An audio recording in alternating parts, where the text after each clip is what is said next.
Be me, Paul, just hit my early 30s. Got a stable job at a mid-sized company. The kind of place that's big enough to be soulless, but small enough that you still know everyone's name.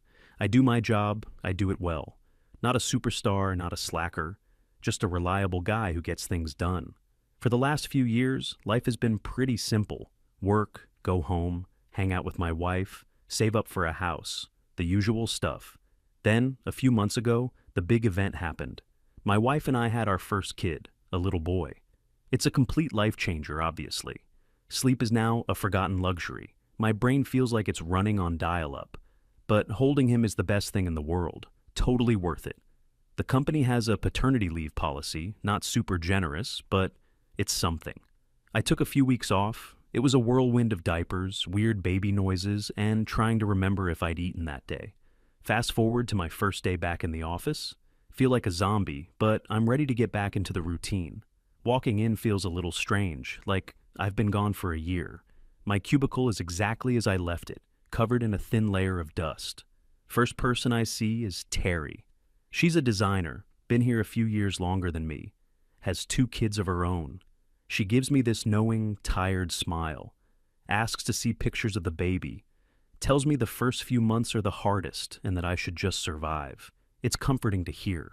Then Bruce comes over. He's the office veteran, been with the company since the Stone Age, probably. Super cynical guy, but deep down he's decent. He slaps me on the back, asks if I'm ready to return to the structured misery of corporate life. I laugh and tell him it's better than getting no sleep. He just grunts and says, "Give it time." I settle in, check my emails, and try to catch up. Seems like not much has changed. Then I notice an all-hands meeting for our department on the calendar for 10 a.m. The subject line is Departmental Update and Introduction. I ask Terry what that's about. Her expression gets a little tight. She explains that while I was gone, our old boss, a decent guy named Frank, took a job at another company. Apparently it all happened very suddenly. And his replacement started last week. Her name is Cheryl. At 10 a.m., we all file into the main conference room. In walks a woman in her late 30s, dressed very professionally, power suit, the works. It's Cheryl. She has this intense, almost forced smile plastered on her face. She starts the meeting with a bunch of corporate buzzwords, talking about leveraging our assets and optimizing our workflow. My eyes are already starting to glaze over. Then the speech takes a turn. She starts talking about her leadership philosophy, all about creating a forward-thinking, equitable, and empowering workspace. She mentions dismantling systemic barriers and making the office a safe space for female voices to be amplified. I look over at Bruce. He's staring at the ceiling, looking profoundly bored. A few of the younger women in the department are nodding along enthusiastically. I don't really think much of it. Just sounds like standard HR-approved talking points. Every company says this stuff now. The first week is pretty normal. She's learning the ropes, I'm catching up on projects. I notice little things, though. She decorates her office with a bunch of those generic girl boss posters. A coffee mug appears on her desk that says, "The future is female." In meetings, if a man and a woman talk over each other by accident, she'll always cut the man off and say, "Let's allow her to finish her thought." It's a little weird, but whatever. As long as the work gets done, I don't care. I'm just focused on my job and getting home to my family. A couple of weeks later, the first real issue comes up. I'm at my desk, deep in a spreadsheet, when my phone buzzes. It's my wife. She's in a panic. Our son has a really high fever and is having trouble breathing. She's on her way to the emergency room. My heart drops into my stomach. I grab my stuff. My mind is just racing. I find Cheryl in her office and explain the situation quickly. I tell her my son is sick and I have to go to the hospital right now. She looks up from her computer, and for a second, there's just no expression on her face. It's like a blank wall. Then the corporate smile clicks back on. "Of course, Paul. Family comes first," she says, but her tone is completely flat. Then she adds, "Just remember, we have that project deadline at the end of the day. It's critical." I'm so focused on my son that I just nod and say, "I'll get it done." I race to the hospital. Everything is a blur of doctors, nurses, and waiting. It's terrifying. Turns out to be a bad case of RSV. He has to stay in the hospital overnight for observation. I'm there all night with my wife, taking turns watching him in this tiny little crib. Around 2 a.m., when my wife is finally asleep in the chair, I pull out my work laptop. I sit in the dim light of the hospital room and finish the report Cheryl was talking about. My eyes feel like they're full of sand. I email it to her at 4 a.m. with a note saying I'll be working from home the next day to be close to the hospital. I get an automated reply. The next day, he's doing a little better. They discharge him in the afternoon. The relief is overwhelming. I work from home, juggling a crying baby and conference calls. It's hell, but I manage. When I come back to the office the day after, I expect her to maybe ask how my son is. Nothing. She walks past my desk and just says, "Good to see you're back. We need to discuss the Q3 projections." Not a word about my family, not even a hope everything is okay. It felt cold. Bruce asks me later how the little guy is doing. I tell him he's back home and recovering. He nods and just says, "Be careful with the new boss." She's a true believer. I didn't really get what he meant at the time. Over the next month or so, things get progressively worse. My son is okay, but like all babies, he gets sick. He has follow-up doctor's appointments. Every time I have to leave early or come in late for an appointment, it's a whole production with Cheryl. I always give her as much notice as possible. I put it on the calendar. I make sure all my work is covered. But every time I get the look. It's a look of pure distilled annoyance. She'll sigh dramatically and say something passive-aggressive like, "It must be nice to have so much flexibility." Or, "We all have personal lives, Paul, but the business needs to come first." The irony is, Terry has to leave for her kids' stuff all the time. School plays, parent-teacher conferences, you name it. And when Terry tells Cheryl she needs to leave early, Cheryl's reaction is the complete opposite. She'll beam and say, "Of course, Terry, you are such an inspiration, juggling a career and motherhood. Go, you super mom." The double standard is so blatant it's almost funny. I'm working my tail off to prove I'm committed. I'm staying late to make up for any time I missed. I'm answering emails at 11 p.m. after the baby is finally asleep. My performance is solid, my numbers are good. I'm hitting all my targets. But it doesn't matter. In her eyes, I'm becoming a problem. She starts micromanaging me, checking in on my progress multiple times a day, questioning my decisions on things I've been handling for years. She starts leaving me off of important email chains. I'll find out about a major change to a project I'm on by hearing other people talk about it in the break room. It's a deliberate, systematic freeze-out. One day we're in a team meeting, brainstorming ideas for a new campaign. I pitch an idea. It's well thought out, based on solid data. The room is quiet for a second, and then Cheryl just says, "Okay. Any other ideas from people who have been fully present recently?" The air in the room just went out. Everyone was looking down at the table, avoiding eye contact. It was a direct, public shot at me, humiliating. My face got hot. I didn't say anything, just stared at my notepad for the rest of the meeting. After the meeting, Bruce walks by my desk. He doesn't stop, just leans in and says quietly, "Start a paper trail, save every email, write down dates and times of conversations. You're gonna need it." That's when I knew this was serious. I started doing exactly that. I created a personal folder in my email and forwarded every weird interaction. I kept a log on my phone. It felt paranoid, but Bruce's warning spooked me. The atmosphere got even more toxic. Cheryl started having these women in leadership lunches. She would invite all the women in the department, including Terry, to go out to a nice restaurant, all on the company card. The guys were just left in the office to eat their sad desk salads. It was framed as a mentorship opportunity, but it was obviously just a way to create an in-group and an out-group, and I was definitely in the out-group. She'd talk loudly in the office about male privilege and the invisible labor that women do. One time she was complaining about how men never seem to have to worry about the mental load of running a household. This was on a day after I had been up all night with a sick baby and had come to work on 2 hours of sleep. The lack of self-awareness was staggering. Terry started looking more and more uncomfortable with the situation. I could tell she saw what was happening. After one of the women-only lunches, she came by my desk and quietly apologized. Said she felt weird about it and that it wasn't right. I just told her it was fine, not her fault. But it was good to know I wasn't going crazy. The breaking point, or what I thought was the breaking point, came during my mid-year performance review. I went into her office, expecting a standard, boring review.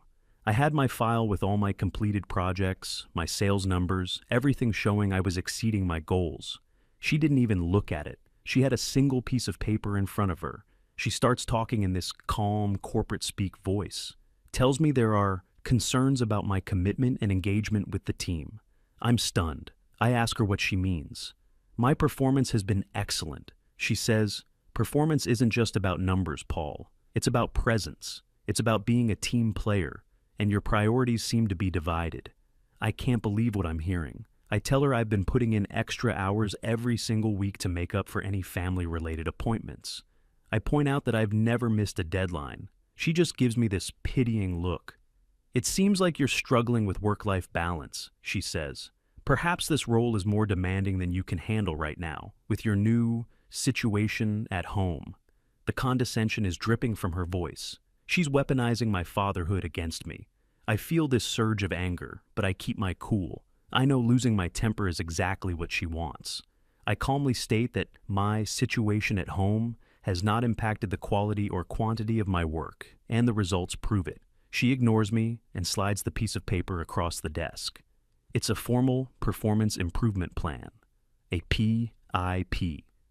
Everyone in the corporate world knows what a PIP is. It's not a tool for improvement.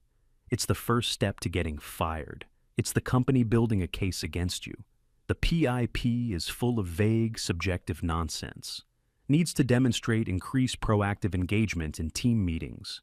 Must exhibit a higher level of commitment to departmental goals. Should minimize personal disruptions during work hours. It was a joke, a completely fabricated document to justify getting rid of me. I ask her for specific measurable examples of where I've failed. She can't provide any. She just repeats the vague corporate phrases. We just need to see a more dedicated mindset from you, Paul. She tells me I have to sign it. I tell her I don't agree with the assessment. She says, you can add your comments, but your signature is just to acknowledge that we had this conversation. Her voice is cold as ice. I feel trapped. If I don't sign, it's insubordination. If I do sign, I'm agreeing to this sham. I write a short paragraph in the comments section, stating that I formally disagree with the contents of the review, and that my performance has consistently met or exceeded all documented expectations. Then I sign it. I walk out of her office feeling numb. I sit at my desk and just stare at my computer screen. The whole office is quiet. I think they know what just happened. Bruce catches my eye from across the room and gives me a small, grim nod. I feel completely isolated. Like the system is rigged and there's nothing I can do. She has all the power. I have none. I've worked hard, been a loyal employee, done everything right, and now I'm being punished for being a father, punished by a woman who preaches about equity and support all day long. The hypocrisy is nauseating. I go home that night and I don't tell my wife. I don't want to worry her. We have a new baby, a mortgage. The last thing she needs is to hear that I'm probably about to lose my job. I just hold my son and watch him sleep, and I wonder what the hell I'm going to do next. The PIP gives her a 30-day window to find any excuse, no matter how small, to finalize the process. The clock was officially ticking. I was walking on eggshells every second of every day at work. The next 30 days were the longest month of my life. Walking into the office every morning felt like walking into a hostile territory. I was under a microscope. I could feel her eyes on me every time I got up from my desk to get water. My entire routine changed. I started showing up 30 minutes early. I left an hour late. I didn't take a real lunch break. I ate a sandwich at my desk in 10 minutes while continuing to work. Every task I completed, I would send a confirmation email, just confirming that the report for Project X has been completed and uploaded to the server. I was creating my own trail of evidence, a meticulous record of my productivity. Bruce called it malicious compliance. He said it was the only way to fight a PIP. You have to be so perfect that when they fire you anyway, the lie is obvious to everyone. My interaction with Cheryl became robotic and formal. I only spoke to her when absolutely necessary. I kept every conversation brief and to the point. She, on the other hand, seemed to be enjoying it. There was this little smirk she'd get when she saw me hunched over my keyboard, working through lunch. It was a power trip for her. She was the one in control, and she wanted me to know it. She started trying to catch me slipping up. One afternoon, she came to my desk at 4:45 p.m., dropped a huge stack of papers on my desk. I need you to analyze this data and have a summary report on my desk first thing in the morning. It was a ridiculous amount of work, a multi-day task, easily. She knew it was impossible. She was setting me up to fail. I just looked at her and said, "No problem, Cheryl. It'll be there." I didn't go home that night. I stayed in the office, fueled by vending machine coffee and sheer spite. I worked all through the night, my eyes burning. The empty office was eerie. At 6 a.m., I finished the report. I printed it, put it in a neat binder, and placed it right in the center of her desk. Then I went to the office bathroom, splashed some water on my face, and went back to my desk to start the new day. When she walked in at 8:30 a.m., she saw the report on her desk. She stopped dead in her tracks. She couldn't hide the flicker of surprise and disappointment on her face. She had expected me to fail. I hadn't. She picked up the report, flipped through it without really reading it, and put it down without a word. No thank you. No acknowledgement of the all-nighter I obviously pulled. That was her style. The goalposts were always moving. The office environment was tense. People knew what was going on. It wasn't a secret. My colleagues started treating me differently. Some of them avoided me completely, like I was contagious. They didn't want to get caught in the blast radius. I couldn't blame them. They had their own jobs to protect. A few, like Terry and Bruce, went the other way. Bruce would make a point of stopping by my desk to talk about sports or some random news story, just a normal conversation. It was his way of showing solidarity without being confrontational. Terry would quietly forward me emails that Cheryl had forgotten to include me on. One time, she saw me looking exhausted and just left a cup of coffee on my desk and walked away. These little things meant a lot. It was a reminder that I wasn't entirely alone. Cheryl's behavior got more and more brazen. She started scheduling urgent team meetings for 4:30 p.m. on Fridays. Meetings that would drag on for hours, filled with pointless circular discussions. It was a loyalty test. She wanted to see who was willing to sacrifice their personal time for her. She would praise the people who stayed and contributed, calling them real team players.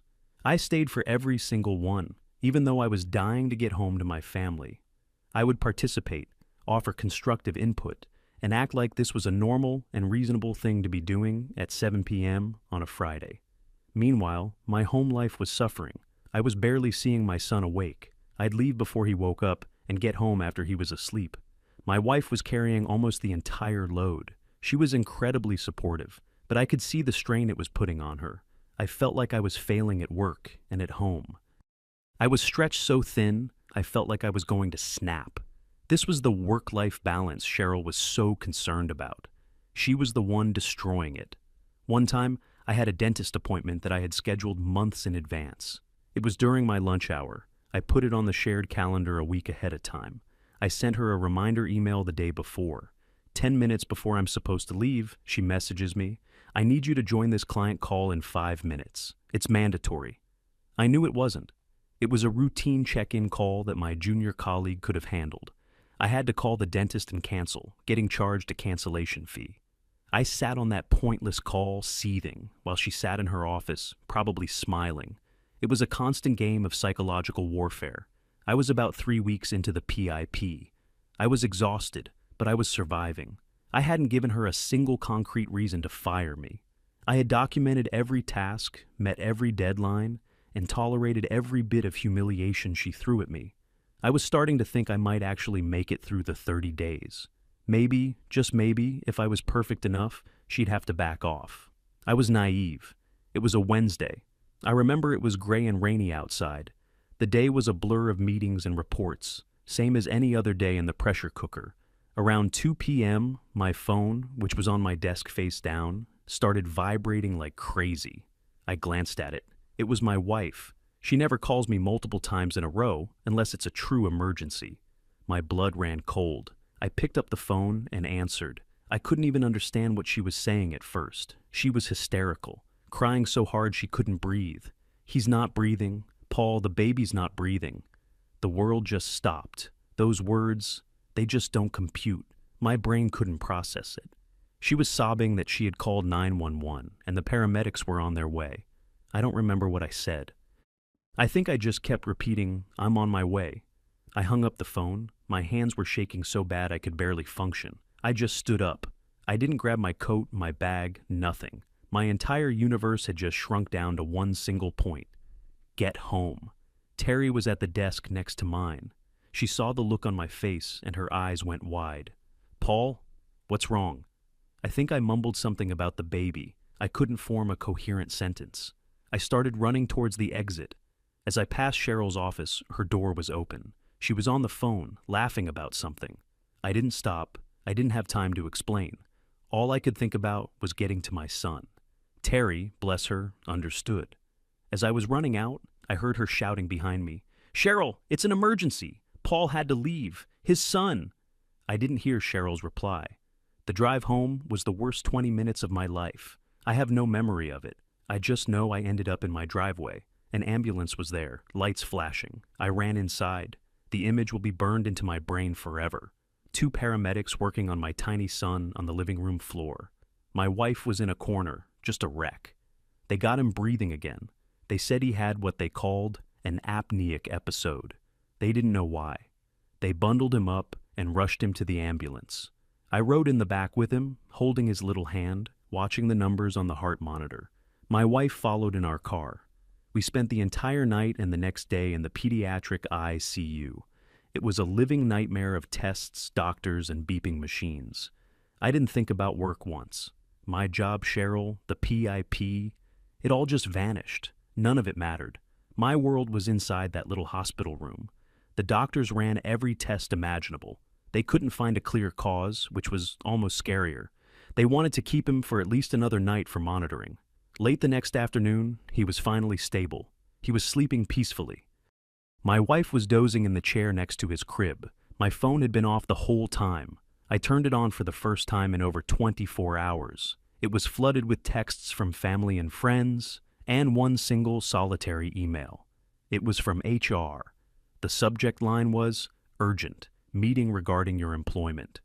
The email stated that I was required to attend a meeting the following morning at 9 a.m. in Cheryl's office. My stomach turned to a knot of ice. I knew exactly what this was. They didn't even wait. My son was still in the hospital, and they were calling me in to fire me. The cruelty of it was breathtaking. I sent a short reply. "Understood. I will be there." I told my wife I had to go into the office for a bit in the morning. I lied and said it was just to sign some paperwork for my leave of absence. I couldn't bring myself to tell her the truth, not while she was already so fragile. The next morning, I drove to the office. I felt hollowed out. I hadn't slept in 2 days. I was wearing the same clothes I had on when I ran out of the office. They probably smelled like a hospital. I didn't care. I walked through the doors at 8:55 a.m. The office was silent. Everyone saw me. They all knew where I had been. I could see the pity in their eyes. I didn't look at anyone. I just walked straight to Cheryl's office. The door was slightly ajar. I knocked. "Come in, Paul," she said. I walked in. She was sitting behind her big desk, looking pristine and professional as always. Sitting in the chair next to her desk was a man I didn't recognize. He was in a bland gray suit.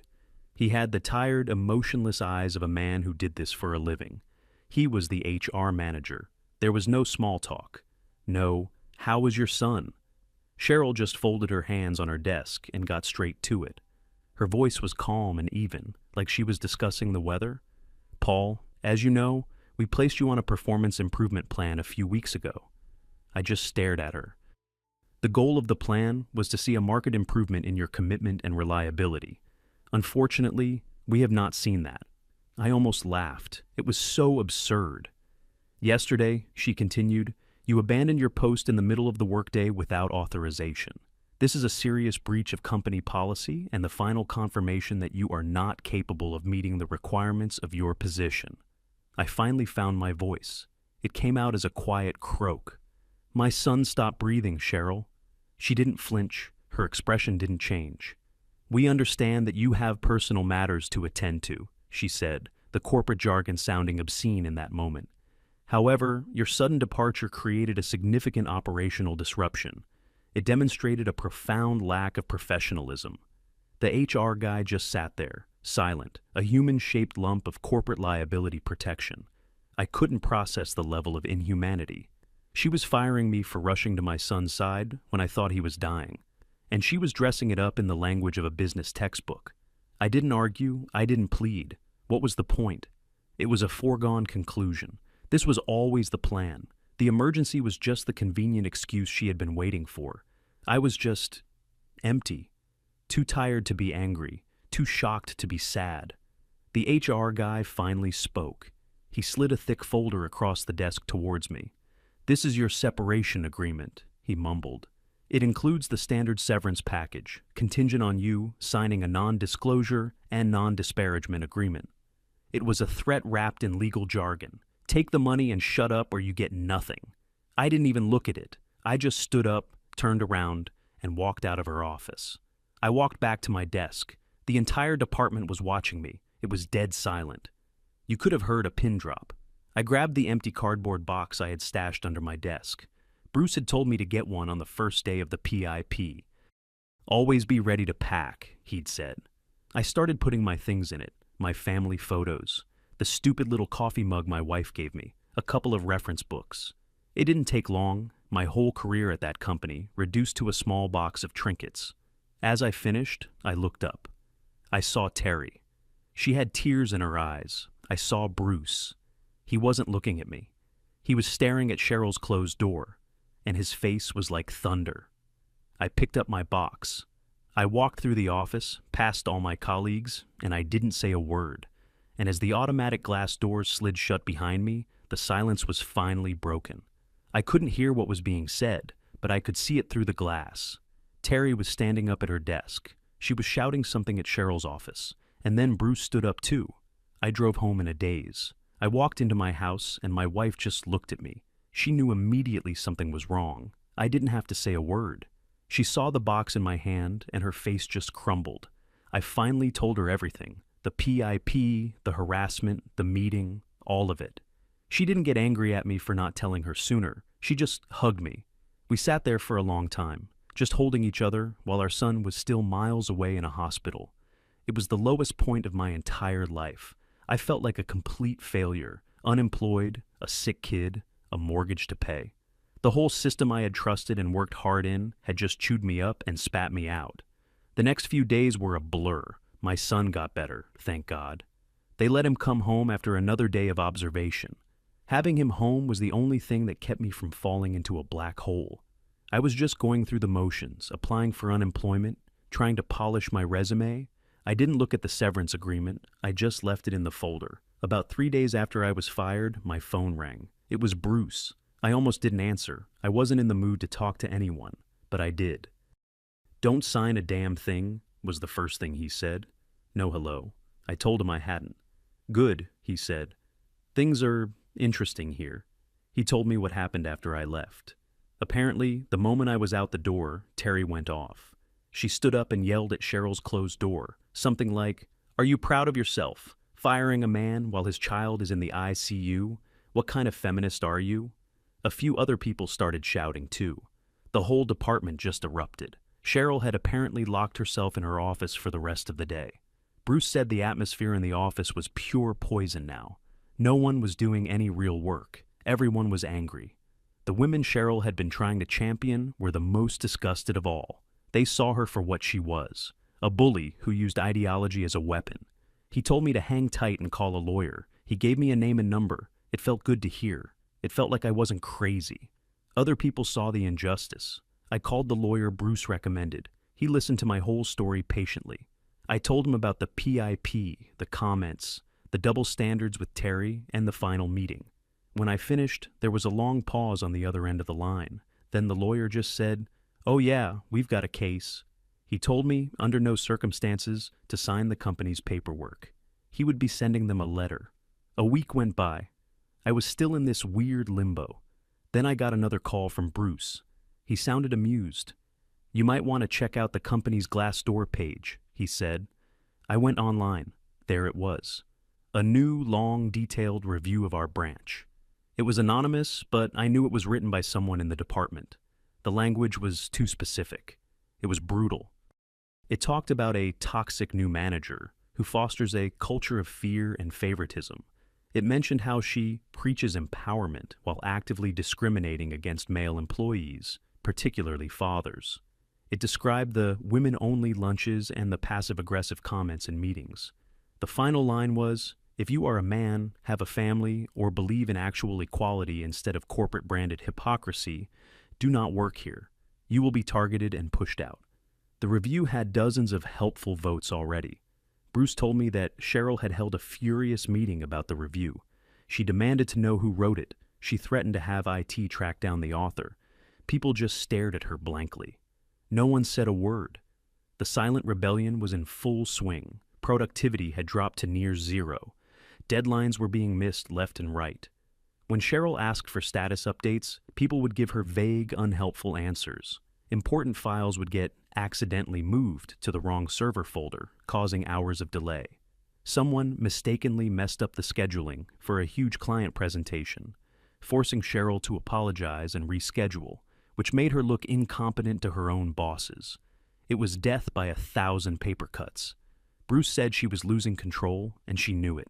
She was becoming more and more erratic. A few days later, he called me again. This time, his voice was serious. "It's happening," he said. He told me that he and Terry had drafted a formal letter. It wasn't just a complaint. It was a detailed, chronological account of everything Cheryl had done, starting from her first week. It detailed the public humiliation, the impossible workloads, the biased treatment, and the circumstances of my firing. Terry's testimony was the centerpiece. She contrasted how Cheryl treated her as a working mother versus how she treated me as a working father. It laid the hypocrisy bare. They didn't send it to the local HR guy. They knew he was useless. They researched the company's corporate structure and found the name of the vice president of a major division, a guy several levels above Cheryl. They sent the letter directly to him, and they got about 10 other people in the department to co-sign it. "We just dropped a bomb on HQ," Bruce said. "Now we wait to see what happens." I didn't have to wait long. 2 days later, my lawyer called me. He said he had just received a very panicked phone call from the company's head of legal. They wanted to talk, immediately. My lawyer told me that this was a very good sign. It meant the letter had hit its mark. He told me not to agree to anything and let him handle it. The next thing I heard, again from Bruce, was that the VP was flying in. He showed up at the office unannounced, a guy in a sharp, expensive suit. He didn't even talk to Cheryl at first. He commandeered a conference room and started calling people in, one by one. He called in Terry. He called in Bruce. He called in everyone who signed the letter. Bruce said the guy was no nonsense. He just sat them down and said, "Tell me everything. Don't leave anything out." Bruce said he laid it all out. He didn't hold back. He told the VP that Cheryl had destroyed the department's morale and was a massive liability to the company. Terry apparently walked him through the timeline, showing him emails and calendar invites that backed up their story. The investigation took the whole day.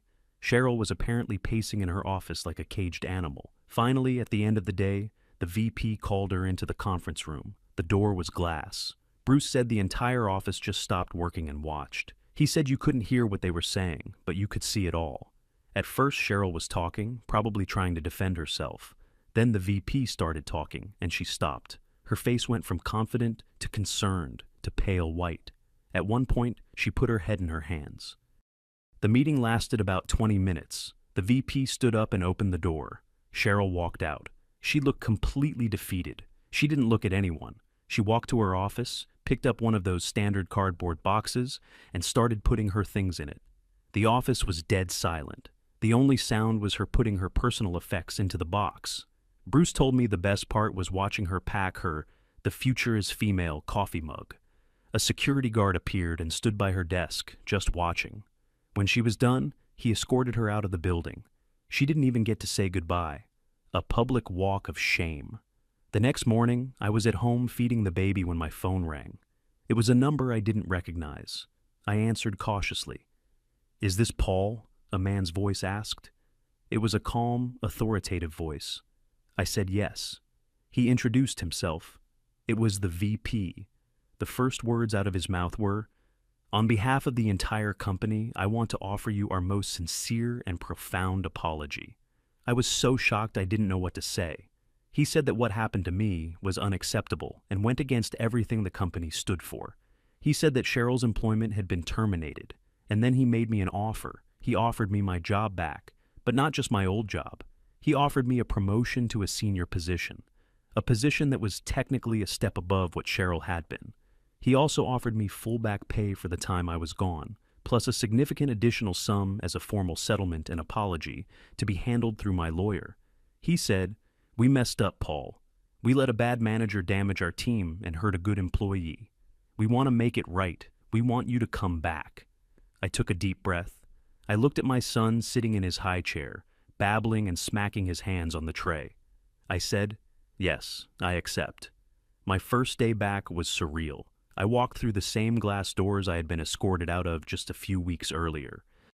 As soon as I stepped into the department, someone started clapping, then someone else, and then the whole office stood up and gave me an ovation.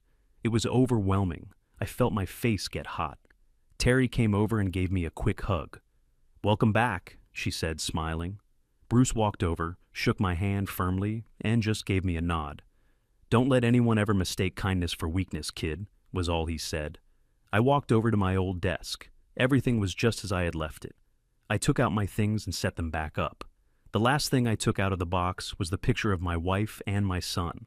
I placed it right in the center of my desk, and I got back to work.